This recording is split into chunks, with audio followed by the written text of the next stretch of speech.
दोस्तों नमस्कार। आज 25 जून है। 25 जून 1975 के दिन ही आज से 45 साल पहले देश में इमरजेंसी का ऐलान हुआ था, जिसमें तमाम नागरिक अधिकारों को कुचल कर रख दिया गया, विपक्ष के नेताओं को जेल में बंद कर दिया गया और प्रेस की आज़ादी दरकिनार कर दी गई। जी, दरअसल इमरजेंसी के हालात क्या थे, क्यों इमरजेंसी लगानी पड़ी इंदिरा गांधी को, आज उस पर चर्चा करेंगे। शुरुआत होती है 12 जून 1975 के इलाहाबाद हाई कोर्ट के उस फैसले से, जिसमें इंदिरा गांधी को चुनावों में धांधली का दोषी पाते हुए न केवल उनकी संसद सदस्यता रद्द करने का आदेश दिया, बल्कि उनके चुनाव लड़ने पर भी 6 साल के लिए पाबंदी लगा दी गई।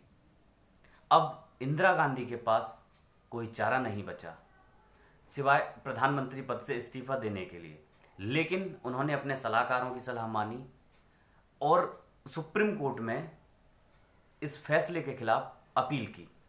सुप्रीम कोर्ट ने भी इंदिरा गांधी को मामूली राहत देते हुए इलाहाबाद हाई कोर्ट के फैसले को न पलटते हुए उन्हें पद पर बने रहने की तो छूट दी, लेकिन बतौर सांसद उन्हें वोट डालने के अधिकार से वंचित रखा। अब इंदिरा गांधी की बेचैनी बढ़ना लाजमी था, क्योंकि सत्ता हाथ से खिसक रही थी। बीते 10-12 वर्षों में जो उन्होंने पार्टी और सरकार पर जो कमान हासिल की थी, वो उनके हाथ से जाती दिख रही थी। इसी बीच संजय गांधी ने उन्हें सलाह दी कि वह इस्तीफा ना दें, और इसके बाद इंदिरा गांधी ने एक ऐसा फैसला लिया जो कि इतिहास में, लोकतांत्रिक इतिहास में, भारत के लोकतांत्रिक इतिहास में एक काले अक्षर के रूप में, ब्लैक डेज के रूप में मनाया जाता है। जी हाँ, हम बात कर रहे हैं इमरजेंसी की। देश में पहली बार आपातकाल 25 जून 1975 को इंदिरा गांधी के नेतृत्व में लगाया गया, और 25 जून को ही दिल्ली के रामलीला मैदान में जेपी आंदोलन करने वाले थे। जेपी की मांग थी कि बिहार में कांग्रेस सरकार बर्खास्त की जाए। उसी तरह की मांगें कुछ वह केंद्र से भी कर रहे थे, केंद्र के लिए भी कर रहे थे। लेकिन और उसी दौरान जेपी ने एक नारा दिया दिनकर की कविता का कि सिंहासन खाली करो कि जनता आती है। एक तरफ चुनावों में प्रचंड बहुमत से लगभग 2/3 518 में से 352 सीटों के साथ इंदिरा पद पर थी, लेकिन इसके साथ ही उन पर आरोप थे सत्ता के दुरुपयोग के। लिहाजा इलाहाबाद हाई कोर्ट के फैसले ने इंदिरा गांधी की दिशा पलट कर रख दी थी। अब उनके पास पद छोड़ने के अलावा कोई दूसरा विकल्प नहीं मौजूद था। अब सत्ता छोड़ने से बचने के लिए और दोबारा चुनाव न हो, इसलिए इंदिरा गांधी ने उस समय आपातकाल की घोषणा की।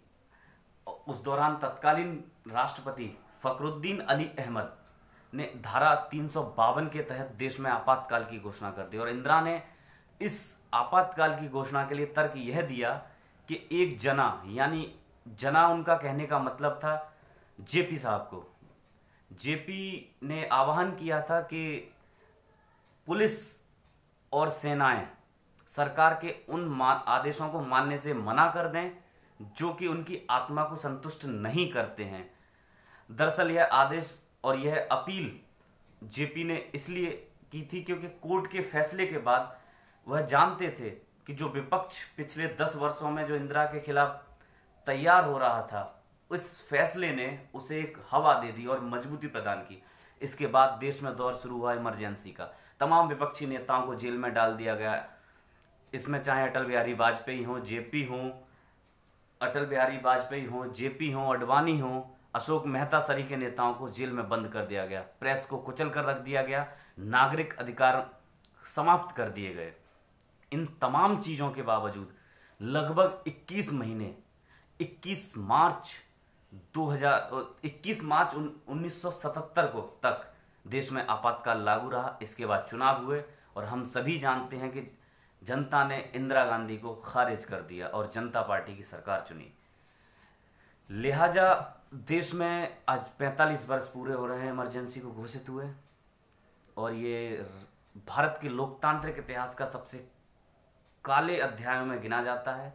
अब इसे इंदिरा गांधी की तानाशाही ही कहा जाएगा कि अपनी कुर्सी बचाने के लिए, अपनी सत्ता बचाने के लिए उन्होंने देश पर इतनी बड़ी इमरजेंसी थोप दी, जिसका भुगतान हम भारतवासी चाहकर भी नहीं कर सकते, क्योंकि इस स्वर्णिम लोकतंत्र पर जो काला अध्याय उस दौरान लिखा गया वह अमिट है, जिसे हम चाहकर भी नहीं मिटा सकते।